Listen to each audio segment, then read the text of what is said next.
Vistas aos candidatos para a presidência do Coritiba, Renato Folador, do Coritiba Ideal. Tudo bem, Renato? Tudo bem? Certinho? Uma alegria poder falar com vocês aqui. A gente que agradece a presença. Renato, antes da gente começar, eu acredito que é muito importante para o torcedor conhecer o seu lado de torcedor, a sua conexão com o Coritiba, da onde que vinha a tua relação com o clube e dentro disso, da onde surgiu a vontade de sair desse lado torcedor para iniciar uma carreira política dentro do clube. Ok, eu vou contar uma história para vocês que eu acho que vocês serão os primeiros a conhecer essa história da minha ligação com o Coritiba. O meu pai, o Renatinho Folador, ele tinha metade da família dele, que era atleticana, porque ele era primo do Caju. E a outra metade torcia para o Ferroviário porque era o Alceu, que era o lateral esquerdo. E tanto um clube como o outro ofereceu a oportunidade dele jogar ou lá no Pântano ou jogar ali na Estrada de Ferro. E ele não aceitou. Ele disse que iria para o Coritiba. Então a nossa história no Coritiba começou com meu pai no fim da década de 40, indo jogar no Coritiba. Vale dizer que meu pai foi campeão praticamente todos os anos. O único ano que não foi campeão foi em 1953, quando o Ferroviário foi campeão, que meu pai fez um gol numa vitória de 3-2. O goleiro era o Pianoski, e o Pianoski rasgou a rede e disse que a bola tinha entrado por fora. Então, desde sempre, né, nós tivemos a opção o meu pai teve a opção de escolher para onde ir e ele fez a opção pelo Coritiba. Obviamente, com toda a história vitoriosa do meu pai no Coritiba, tanto eu como o meu irmão, nós fomos jogar nas categorias de base, nós fomos profissionais no Coritiba, entre categoria de base e profissional foram quase 10 anos. Eu diria que todos os anos que eu joguei no Coritiba eu fui campeão, com exceção de 1977, que foi quando eu parei e que o Grêmio, Maringá, acabou sendo campeão. Então a nossa ligação é uma ligação de décadas com o Coritiba, é uma ligação de amor por essa camisa, por este clube, e eu tenho orgulho de dizer, e faço isso com muita alegria sempre, mostrar que minha primeira assinatura na carteira profissional foi como profissional do Coritiba, o que me ensinou muito. Eu muito jovem, eu estreiei no profissional com 18 anos e você com 18 anos, a pressão psicológica é muito grande, você aprende a perder e a vencer num período de tempo muito curto, né? Você vai de herói a vilão em 15 dias e me ensinou uma lição de vida que talvez seja uma das mais importantes que eu aprendi, é que ninguém faz nada sozinho. Quando você joga futebol, quando você está numa equipe, mesmo você tendo os 11 jogadores talentosos e craques, se você não tiver o espírito de equipe, se você não tiver a união, se você não tiver o que chamam vestiário fechado, você corre o risco de, mesmo com todos os craques, você ser derrotado. Ao contrário, quando você tem união, quando você tem família, quando você tem equipe, quando um corre pelo outro no dia que este outro não está em boas condições, a tendência é sempre ganhar, é sempre ser vitorioso. Então, o Coritiba está no meu DNA, no DNA da minha família, né? Eu me lembro, há alguns anos atrás, foi a primeira vez que 3 pessoas da mesma família foram homenageadas no mesmo dia pela Associação de Ex-Jogadores do Coritiba. Meu pai, eu e meu irmão, eram feitos jantares lá no restaurante Cascatinha para homenagear ex-jogadores e pela primeira vez na vida o Coritiba homenageou 3 jogadores vivos, né, da mesma família, pai e 2 filhos, que se dedicaram ao clube durante muitos anos.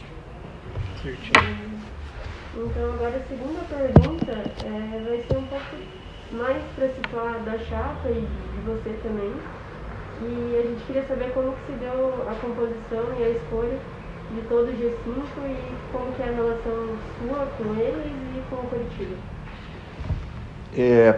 Eu aprendi também que você só consegue governar, você só consegue dirigir uma empresa se você tem gente semelhante a você no grupo diretivo, né? São pessoas que, acima de tudo, acima de qualquer coisa, têm que ter os mesmos valores, né? São pessoas que têm que ter história, têm que ter competência, mas têm que ter valores parecidos com o teu, porque senão não dá certo. No próprio Curitiba, em gestões passadas, nós percebemos que quando era feita essa colcha de retalhos, de você puxar um de cada canto, a tendência ao fracasso é imensa. Então a nossa chapa, ela demorou um pouco, porque nós estudamos vários nomes, e acima de tudo, independentemente da competência, dos valores, a gente tem que ter tempo para se dedicar ao clube. Eu, por exemplo, não poderia me dedicar a uma candidatura agora se eu não tivesse me aposentado no passado. Hoje minhas atividades são só de consultoria, eu dou muitas consultorias, mas isso me permite eu dar a maior parte do meu tempo ao Curitiba, assim como os demais membros do G5, ou do G6, se a gente considerar a participação também do Wilson. Em razão disso, você acaba ficando com tanta raiva da má gestão, da incompetência. Você acaba ficando com tanta raiva do sofrimento de ver teu filho chorando a cada jogo do Curitiba, aquela espera ansiosa da partida e depois o choro, etc., que eu acho que se as pessoas de bem, se as pessoas que têm competência, se as pessoas não emprestarem um pouco do seu trabalho, do seu tempo, a instituições como o Curitiba, a gente deixou de fazer alguma coisa na vida. E uma frase do meu filho que foi fundamental para que eu tomasse a decisão. Ele um dia, depois de uma derrota, né, o que infelizmente tem acontecido com certa frequência, ele chegou e disse: pai, por que você não assume o Curitiba? Eu disse: filho, porque o pai, agora que se aposentou, que vai estar... Ele chegou e disse assim: pai, você parou para pensar as milhares de pessoas que guardam o dinheirinho toda semana e que a única alegria que eles têm é ir no campo de futebol, tomar uma cervejinha, assistir o time, ganhar para gozar dos adversários na segunda-feira, e que com essa gestão que está aí nós nunca vamos conseguir isso, ao contrário, nós vamos cair cada vez mais.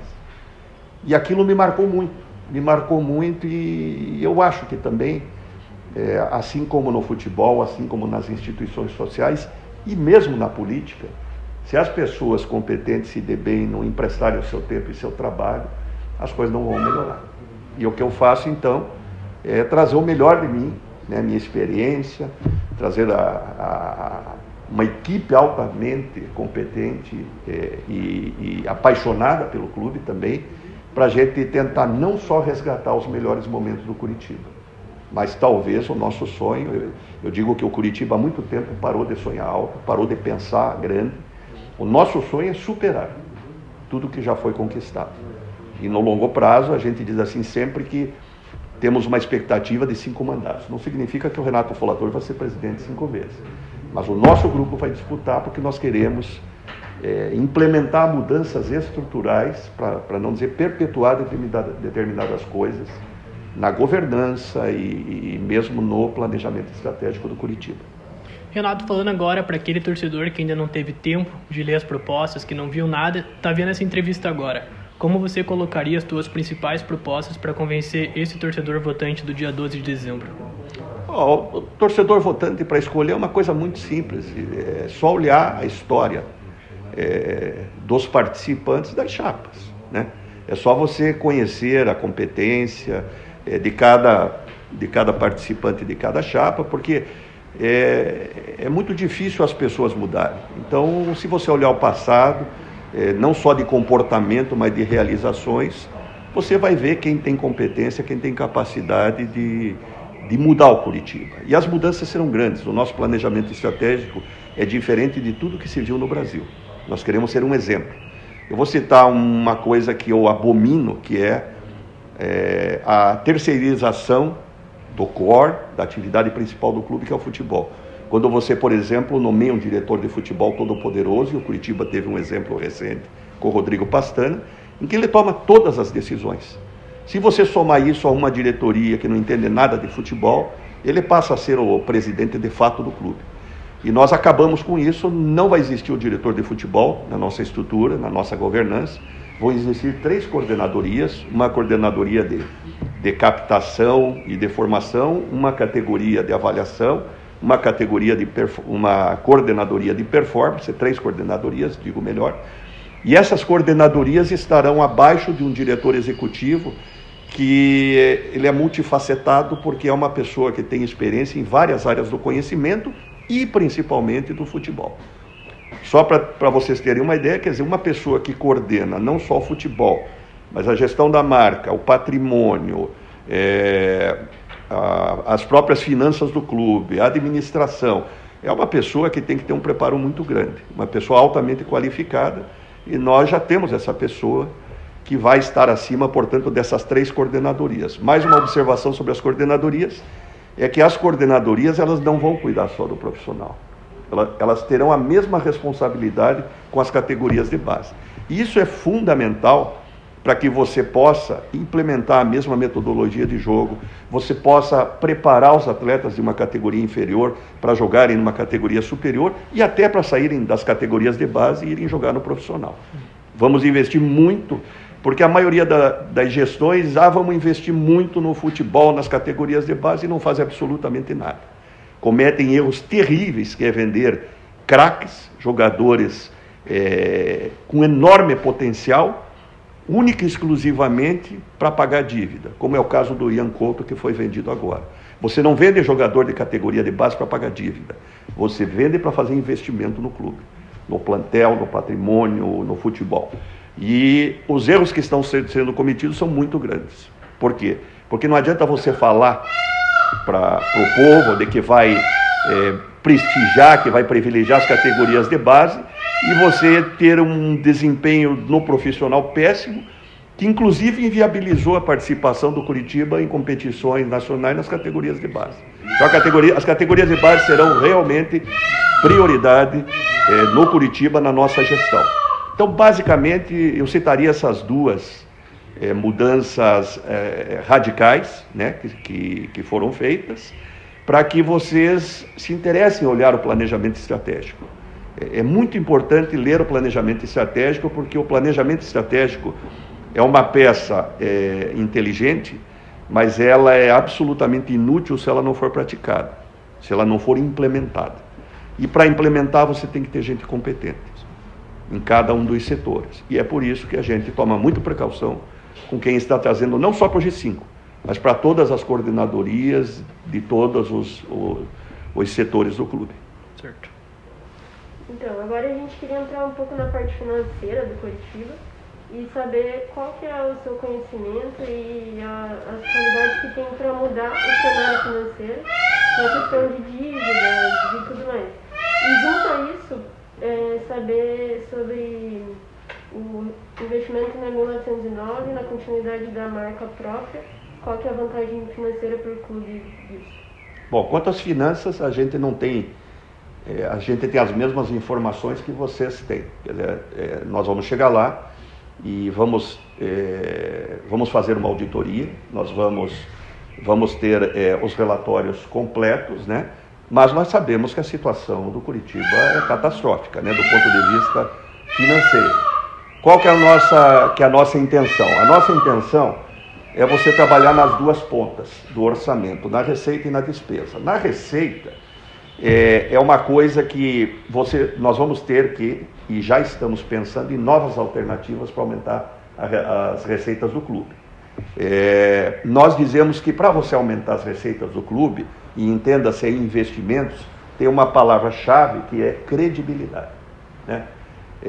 Eu há 35 anos trabalho com investimentos, com previdência. As pessoas não investem se não sentirem credibilidade na gestão e competência nos gestores. O que nós imaginamos? Que com a mudança, se nós ganharmos as eleições, que não só todos nós temos um histórico, né, de eficiência, um histórico profissional ilibado, e muitas pessoas se sentirão atraídas por investir neste novo Curitiba. E nós estamos estudando, então, várias alternativas de aumento de receita. Mas a primeira que nós temos que fazer vai ser melhorar a despesa. Melhorar a despesa significa o quê? Você não fazer mais essas absurdas contratações de jogadores que fazem todo ano, você contratar 56 jogadores para acertar em 5, como foi o Rodrigo Pastana, com os mecanismos que você tem de tecnologia hoje, informação extrema, comunicação absurda, você não pode ter 90% de erros na contratação, especialmente se você tem, independentemente da tecnologia, o olhar da experiência de ex-jogadores, por exemplo, como Curitiba tem da confraria de ex-jogadores, que poderiam ter sido chamados para ajudar e nunca foram. Nós vamos cuidar muito, num primeiro momento, de cortar muitas despesas inúteis, desnecessárias e que não trazem nenhum benefício para o clube. Aliás, trazem problemas, especialmente passivo trabalhista. Quando você contrata, por exemplo, um treinador ou jogador, nós tivemos o caso recente do Jorginho, você contratou por 3 meses e foi embora. Por quê? Porque não foi uma avaliação correta de que ele teria o perfil para dirigir o Curitiba numa Série A. Então nós vamos ter essas 3 coordenadorias, elas vão estudar permanentemente, com o auxílio da tecnologia, o material humano, o capital humano que nós vamos trazer para dentro do Curitiba.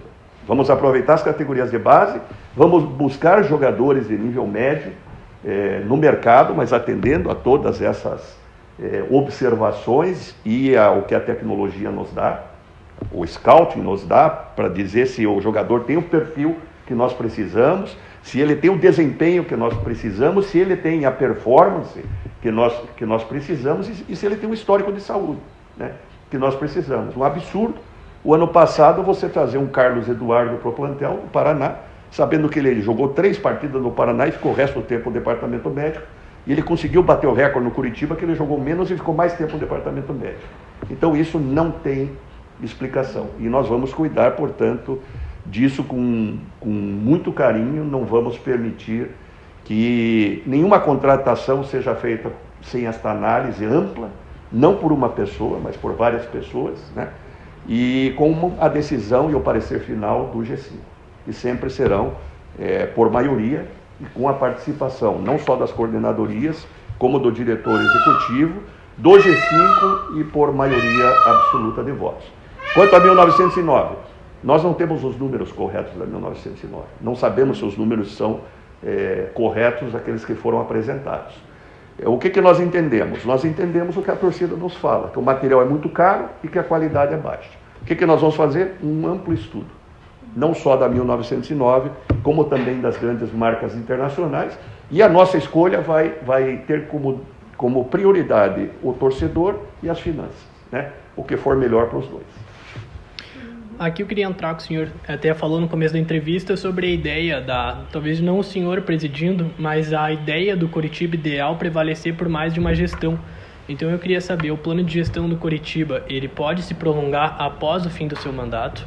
E outra coisa que aquela pergunta até é meio famosa, aonde o senhor consegue ver o Coritiba daqui a 3 anos? Na verdade, o planejamento estratégico ele foi visto com esse horizonte de 15 anos, né? Nós temos objetivos de curto, médio e longo prazo, né? Eu te diria que o que nós queremos ver no máximo em 10 anos, mas nós vamos antecipar isso. O Curitiba vai estar entre os 5 maiores clubes do Brasil. O Curitiba vai estar disputando não só o Campeonato Brasileiro, como vai estar disputando também os torneios sul-americanos, especialmente a Libertadores da América. Agora, isso é uma construção, né?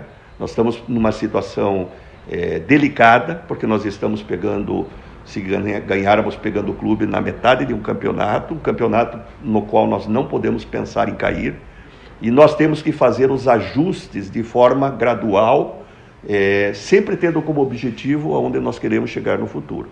Prioridades absolutas, vocês sabem, a Copa do Brasil, né? A gente ter, se possível, ano que vem já uma participação em Sul-Americana, e para daqui a alguns anos nós vamos pensar grande. Nós vamos pensar grande. Eu não estou falando só em termos de objetivos, mas uma coisa que eu esqueci de dizer com relação ao plantel é que futebol é um espetáculo. Futebol, você tem que ter estrela. E a nossa ideia é trazer 2 ou 3 estrelas de primeira grandeza do futebol para dentro do clube, por uma razão muito simples. Não só porque ajuda a melhorar o patrocínio, ajuda a vender mais e melhor para a televisão, como ajuda também a trazer grandes jogadores para dentro do clube. Um jogador que volta, por exemplo, da Europa, ainda em condições competitivas, um jogador consagrado, e chega no Brasil, ele olha para os clubes, e como ele é um jogador consagrado e muitas vezes realizado financeiramente, ele não olha muito o que está acontecendo dentro de campo. Ele olha principalmente o projeto do clube.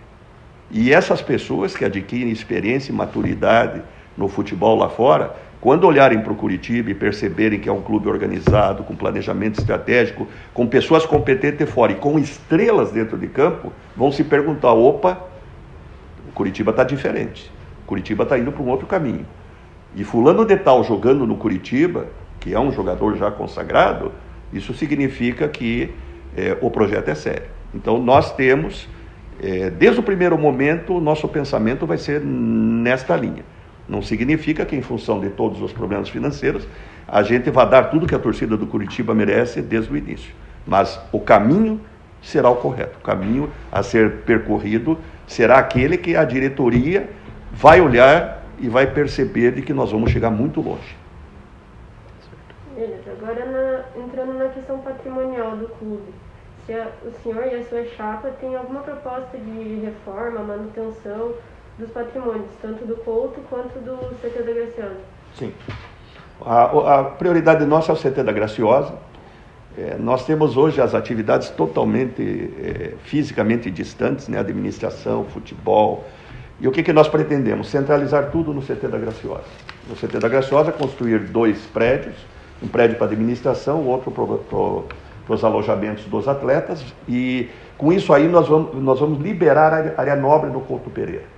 Num primeiro momento, nós vamos utilizar comercialmente essas áreas. Diga-se de passagem de que o Curitiba não vai terceirizar mais, nós vamos administrar todos os espaços comerciais que existem dentro do estádio. E num futuro, que não é muito distante, nós vamos modernizar o Couto. O Couto não vai sair dali, vai ser ali, só que nós vamos modernizar, aproveitando o que de bom existe no estádio hoje, mas dando uma condição muito melhor para o torcedor, para assistir jogos, para acompanhar o espetáculo. Para a gente finalizar a entrevista, eu vou te fazer 2 perguntas. Uma sobre a gestão atual, a gestão do presidente Samir. Existe algo desses 3 anos que foi feito por ele que podem ser úteis, talvez no sentido de seguir a ideia feita, já proposta, ou talvez seguir outro caminho porque viu que não deu certo, e certamente você passar um recado final para quem está assistindo a entrevista. Veja bem, a história ela não é só importante porque você vê o passado, né? Mas também porque ela te ensina a não cometer os mesmos erros. Então a gestão do Samir, realmente nós vamos aproveitar muita coisa. Como não fazer as coisas, né? Como não fazer, vamos fazer tudo diferente, né? O que podemos aproveitar? Eu vejo coisas boas, mas que não são da gestão. Quer dizer, eu vejo talentos individuais, técnicos, como o Wilson, como o Sabino, como o William Matheus, como o Giovanni Augusto, como o Robson e outros jogadores que são pérolas que a gente vai querer somar outras a eles, né? Mas o que o Curitiba tem de bom hoje é isso, né? Infelizmente, em termos de gestão, foi um desastre absoluto, a pior gestão da história do Curitiba. E nós somos a única oposição. Não se iludam. Nós, torcedores, somos a única oposição. Quando você for votar, você pense se você foi feliz nos últimos 3 anos. Olhe o currículo dos gestores de quem está no G5, para você tomar uma decisão inteligente. Isso é o que a gente pede. E vote em quem você quiser, em quem você acha que merece a sua confiança. Então, estamos terminando a entrevista aqui. O recado que a gente do Coxa News tem para passar para quem está assistindo, dia 12/12, tentem votar, principalmente os sócios que podem, obviamente, compareçam. O nosso número de sócios votantes já é menor que o da última gestão, então a gente tem que fazer a nossa força e mostrar, principalmente pensando consciente, quem deve presidir o Curitiba nos próximos 3 anos. A gente agradece ao Renato Folador, ao pessoal do Curitiba Ideal que liberou o espaço para a gente, e muito obrigado a todos.